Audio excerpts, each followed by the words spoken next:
Today's video requires some attention. It's one of the most significant videos we made on this channel. We'll be addressing many questions and going back a bit to 1971 because that was a turning point. The global economy underwent a radical transformation back then due to the events and decisions that took place. These events are leading to the imminent global economic reset, which is much closer than we think. Exactly 50 years ago, on Sunday, August 15, 1971, then U.S. President Richard Nixon appeared on the television for an emergency address. Prosperity without war, he explained, requires actions on three fronts: unemployment, inflation, and international speculation. The time has come for a new economy policy. The changes included tax breaks to encourage investments, abolition of excise duty on the domestically manufactured cars, income tax credits, and spending cuts. The president went ahead with imposing 10% tariffs on all imports and a 90-day freeze on all prices and wages. But he dropped the big bomb at the end because of the speculative attacks against the dollar. Its convertibility into gold is temporarily suspended. In one sentence, the largest step of wealth is in history by the U.S. state was announced. Nixon neither more nor less announced that they were unilaterally deciding not to honor the promise made by the Americans at Bretton Woods to exchange gold at a fixed rate of $35. In other words, they collected real gold from the foreigners, which had high mining costs, and in return, they gave colored papers that they printed at a zero cost. As for the paper and ink, we remind you that until then, in order to print money, you had to have gold equivalent. What led the Americans to take this action? Many reasons, the most important being that they could not do otherwise. The Europeans had gotten word that to meet the expenses of the Vietnam War, they had started printing more than the permissible limit. For this, from the beginning of 1971, they began to look directly for gold as a reserve. Then inflation, fiscal, and trade deficits were rising to unacceptable levels. The U.S. economy had ceased to be competitive. That is why they began to move away from the ideals of free trade that had been adopted at the end of the World War II. They stopped benefiting them and returned to protectionism. Shortly before Nixon's speech, the French under President de Gaulle, in a defeat mood, loaded a warship with dollars bound for the U.S. Purpose returned with a corresponding amount of gold. The ship never arrived. It is said that a phone call from the angry Americans was enough.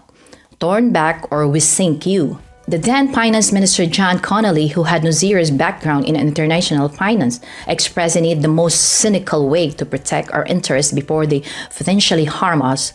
Competitives would return with the devaluation of the dollar. As it nadir, the dollar had depreciated by about 50% against the Japanese yen and the German mark.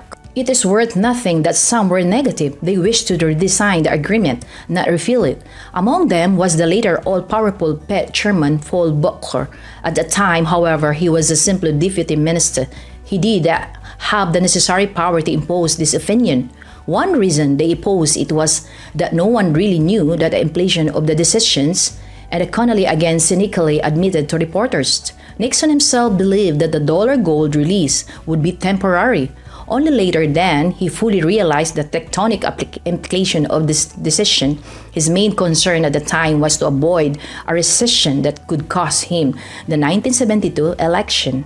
Many analysts they spoke of the end of the era of dominance of the dollar. It sounded reasonable when at the end of the Bretton Woods Treaty, foreign countries had no incentive to use dollars for international trade. However, they couldn't have been more wrong. In a checkmate move, the U.S. government devised a new trick to keep the dollars as the world reserve currency.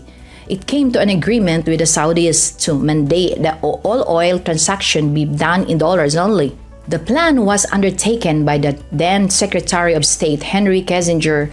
The U.S. in return ensured the royal house enjoyed its rich survival. The U.S. undertook to militarily protect Saudi Arabia against any enemy. The peer of the Saudis was Israel and Iran, who at that time were cooperating with each other. Thus began the second phase of American hegemony on the planet. The first was from the 1945 to the early 1970s. The petrodollar remained the sun around which other currencies revolved. But with an added advantage for the US, now they could create dollars as well without any restriction. The gold standard did not allow perpetual printing because there had to be a corresponding amount of gold. Their unilateral withdrawal from the Bretton Woods Agreement has allowed them to buy oil with that currency. They can print as much as they want. The holy grail of the economy, and not only that, they have added to their quiver the ability to impose economic sanction on any countries. For whatever individual reasons the decision was taken, the fact does not change that the monetary system had reached its limits under the low conditions that had been formed. The only solution was to give up. The similarity today is striking. This massive upheaval is responsible for the genetization of the US banking system, leading among other things to the decoupling of productivity and wages. Until then, as we see in the diagram below, they went together. This diagram also solves another big questions.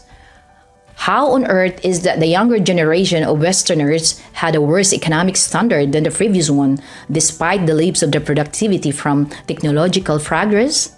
It is clear that enormous power the governments gained from the publishing privilege was not used properly. People who were close to decision-making centers are less altruistic than they want to appear. We have mentioned several times that we are experiencing a special inflation. Its adverse effects concern to the people section of the population who constantly find their money loses in purchasing value. Although absent from consumers' goods, rising prices are evident in the values of assets such as stocks and real estate. This is why the very wealthy are not adversely affected by inflation. The proportion of their wealth is cash is minimal. In recent decades, salaries have not risen to depleted prices, nor one aberrates that items of daily necessity, mainly due to the increase in productivity. But the prices of shares, real estate, gold have increased. Disproportionate. Why result? You buy pure asset with your salary. The reason is not that they have become more valuable. Money has become devalued as the quantity of money has increased.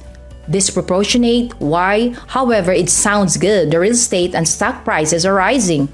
It is seen as the growth, not inflation, because it is not recorded in lists of goods that are measured to calculate consumer prices. Before 1971, when the very rich made more money, the standard of living of the middle class and the poor rose accordingly. All three categories were rising in a parallel. Shortly after, the common course was disconnected. The few very wealthy took almost all the wealth and left the rest at the same level. The reason because the value of cash was constantly being eroded. The more cash you have in relation to real estate and stocks, the worse off you are.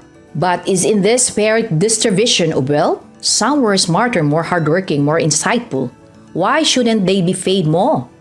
This, moreover, advocates that the free market regime, the Western model, that we voluntarily follows. This is not the case. The extra liquidity poured into system is printed money. They are not worth. There is no reason for them to be divided so unequally. Beyond the moral or social concern, the greatly unequal distribution of wealth turns out to be economic. When wealth accumulates at the top in the hands of a small elite, it is negative for economic activity. How many more TVs should an ultra-rich buy than a worker? How many haircuts can be due? How much meat to eat? However, greater consumption of the very rich few, they can never drive an economy. Only a thriving middle class can achieve this. They intensively realize that something is wrong and look for a solution. The importance of owning an asset that is not under the control of any government. This is how why Bitcoin is gaining ground. However, unlikely is it that the current system has also reached its limits. Not so much according to the IMF, and not only which talk about the need for a new Bretton Woods, a global reset. History goes around in circles, that much is known. And what does monetary history teach us? How every system of issuing money without countermeasure at lasts a few decades and the golden rule returns. This happened alternately in 1918, 1913, 1913, 1940, 1971. Except gold was good in an analog era, not in today's digital one. The digital world is very different from the physical, tangible world. In 1971, we communicated with a post. the envelope, and the stamp. Today are in this age of emails, instant messages, social media including videos, call conference, social media platforms, and more.